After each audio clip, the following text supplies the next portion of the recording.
विद्यार्थी मित्रांनो, तुमच्या सर्वांचं पुन्हा एक वेळ स्वागत करतो आपल्या या चॅनलमध्ये, ज्याचं नाव आहे सेवक मंडलिक अकॅडमी।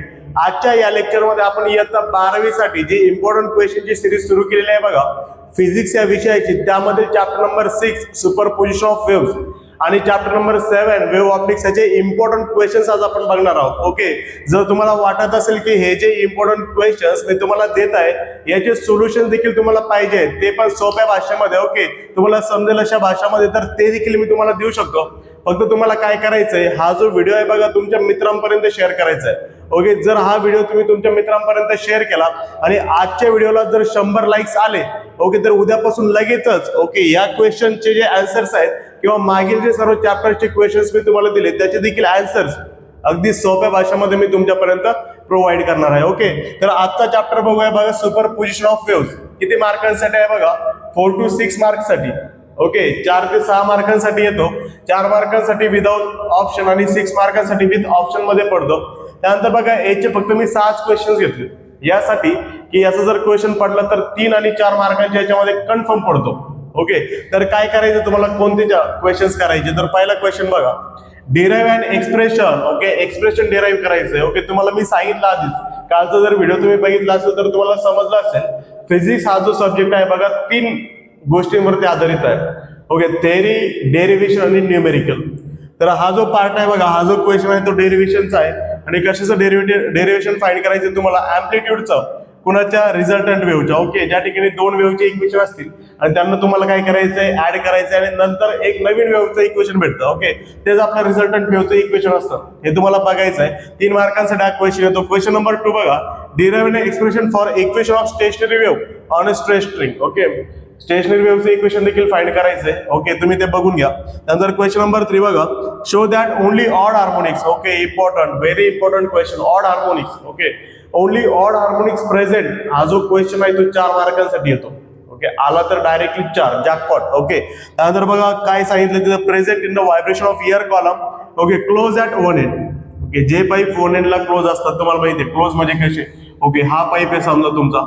ओके, हा पाईप एका एंडला कसा आहे तर क्लोज आहे। ओके, याचे 3 मोड व्हायब्रेशन घ्यायचे तुम्हाला, first mode of vibration, second mode of vibration, third. Okay, third mode of vibration या ठिकाणी करून दाखवतो तुम्हाला, 1, त्यानंतर 2 आणि त्यानंतर काय करायचं 3। ओके, त्यानंतर काय करायचं, फर्स्ट मोड मध्ये फक्त हाफ लूप येईल। ओके, त्यानंतरच्या मोड मध्ये बघा एक लूप आणि एक हाफ लूप येईल आणि त्यानंतरच्या ह्याच्यात बघा, ओके, हा झाला फर्स्ट मोड, सेकंड मोड, थर्ड मोड। ओके, तुम्ही जर बघितलं, जो क्लोज पार्ट असतो त्याच्यावरती नोड तयार होतो आणि जो ओपन पार्ट आहे त्याचा अँटी नोड तयार होतो। या ठिकाणी देखील नोड, या ठिकाणी देखील अँटी नोड, हा देखील नोड आणि हा anti node. Okay, here anti node, हा तुमचा नोड। ओके, त्यानंतर हा कोण आहे, अँटी नोड, हा परत तुमचा नोड, हा तुमचा अँटी नोड आणि हा किती बघा नोड। तुम्हाला माहिती आहे, नोड आणि नोड मध्ये किंवा अँटी नोड आणि अँटी नोड मध्ये जो डिफरन्स असतो बघा वेव्हलेंथचा, तो असतो λ/2। ओके, पण जर नोड आणि अँटी नोडचा विचार केला तर तो असतो बघा λ/4। किती असतो, λ/4। ओके, हा किती झाला बघा। ओके, हा नोड आहे, अँटी नोड आहे, λ/4, λ/4। ओके, λ/4 आणि λ/4 म्हणजे किती, 2 λ/4। ओके, 2 λ/4 म्हणजेच किती बघा, 2 λ/4, 2 1 2 2 2 4, λ/2। ओके, λ/2 आला। नंतर हा किती बघा, λ/4, 1 2 3, दॅट इज 3 λ/4। ओके, मग काय करायचं तुम्हाला, ओके, याची लेंथ कम्पेअर करायची। ओके, याची जी ऍक्च्युअल लेंथ असेल ती L असेल आणि ती L किती इक्वल, ओके, λ/4 ला। ओके, इथून लॅम्डाची व्हॅल्यू भेटते, λ = 4L। ओके, आणि मग त्यानंतर काय करायचं तुम्हाला, ओके, हा फॉर्म्युला वापरायचा व्हेलोसिटीचा, V = n लॅम्डा। ओके, त्यानंतर n ची व्हॅल्यू फाइंड करायची, लॅम्डा जर इकडे आलं तर V/λ। ओके, आणि प्रत्येक वेळेस काय करायचं, तर लॅम्डाची व्हॅल्यू सबस्टिट्यूट करायची, जसं की इथं लॅम्डाची व्हॅल्यू 4L आहे।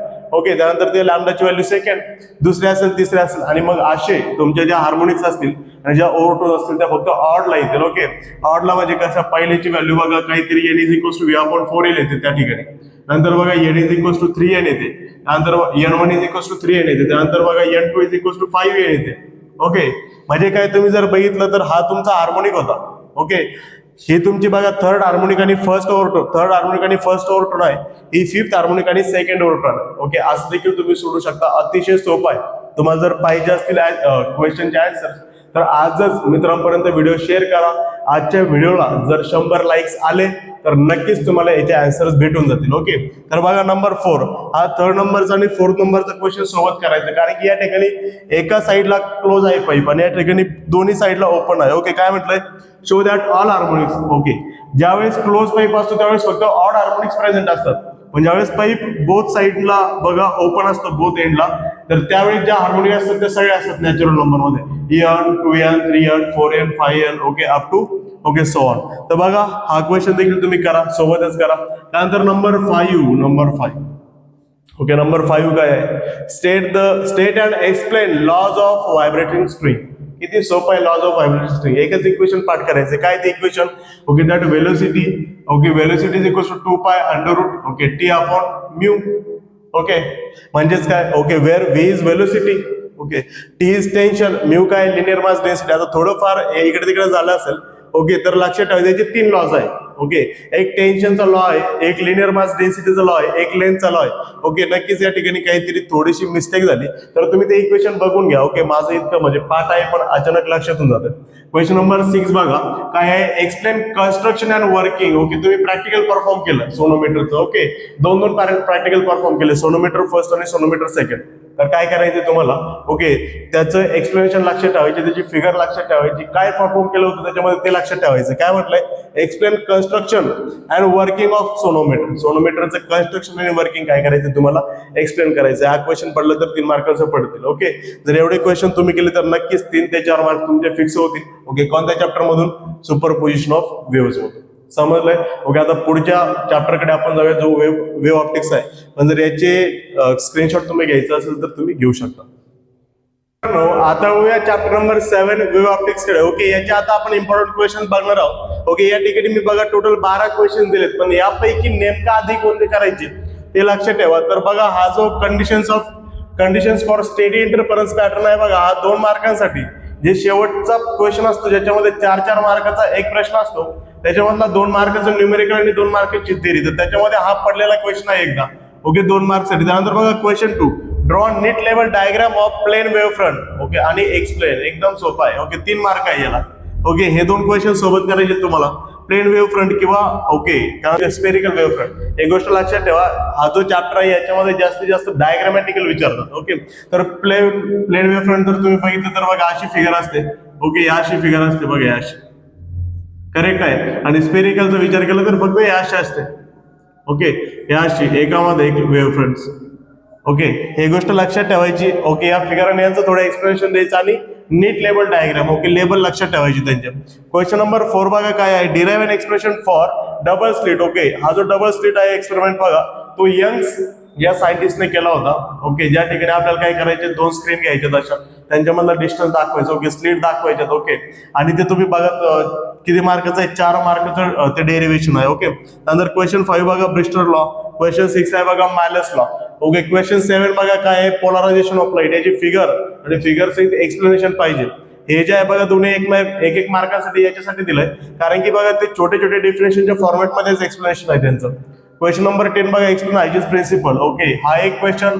त्यानंतर बघा हा 2, हा 3. ओके, त्यानंतर बघा हा 4था आणि हा 5वा. पहिले एक क्वेश्चन करायचे मग बाकीचे तुम्हाला करायचे. मॅलस लॉ देखील याच्या आधी पडून गेलेला आहे तुम्हाला. ओके, त्यानंतर बघा रिफ्लेक्शन ऍट प्लेन सरफेस आणि रिफ्रॅक्शन ऑफ लाईट. ओके, याचं मिनिंग काय माहिती आहे तुम्हाला. ओके, हायजीन्सने काय केलं होतं, ज्यावेळेस हायजीन्सची थेअरी आली. ओके, हायजीनने सांगितलं होतं जी लाईट आहे तुमची ती स्ट्रेट डायरेक्शन मध्ये वेव्हच्या फॉर्मॅटमध्ये काय करते, ट्रॅव्हल करते. आणि त्यावेळेस रिफ्लेक्शन आणि रिफ्रॅक्शनचे 2 प्रूफ दिले होते. याच्यामध्ये त्यांनी सांगितलं होतं I is equals to R, आणि याच्यामध्ये सांगितलं होतं साइन आहे. ओके, याच्यामध्ये सांगितलं होतं साइन आहे upon sine R is equals to N2 upon N1. Okay, यालाच कसं लिहिलं होतं, N1 जर इकडे आलं तर N1 sine I. Okay, is equals to N2 sine R. Okay, हे झालं प्रूफ त्याचं. हे प्रूफ कसं करायचंय हे तुम्ही बघून घ्या. ओके, तुम्हाला मी आधी सांगितलं, जर तुम्हाला याचे आन्सर्स पाहिजे असतील तर आजचा व्हिडिओ तुमच्या मित्रांपर्यंत शेअर करा. जर व्हिडिओला आपल्या 100 लाईक्स आले तर या सर्वांचे एक्सप्लेनेशन मी स्वतःहून तुम्हाला अगदी सोप्या भाषेमध्ये सांगणार आहे. ओके, तर आज आपण 6वा आणि 7वा चॅप्टर यांचे इम्पॉर्टंट क्वेश्चन्स बघितलेत. ओके, आता उद्यापासून आपण बघा पार्ट 2 आहे फिजिक्सचा, इलेक्ट्रॉनिक्स. ओके, इलेक्ट्रोस्टॅटिक्स, ओके, जो चॅप्टर आहे 8 नंबरचा करंट इलेक्ट्रिसिटी, मॅग्नेटिक मटेरियल्स वगैरे जे सर्व आहेत त्या सर्वांचे इम्पॉर्टंट क्वेश्चन्स बघणार आहोत. ओके, जर आजचा व्हिडिओ संपूर्ण बघितला असेल तर नक्कीच व्हिडिओला लाईक करा, चॅनलला सबस्क्राईब करा आणि इतरांना देखील पोहोचवा जेणेकरून त्यांना देखील याची मदत होईल. थँक्यू.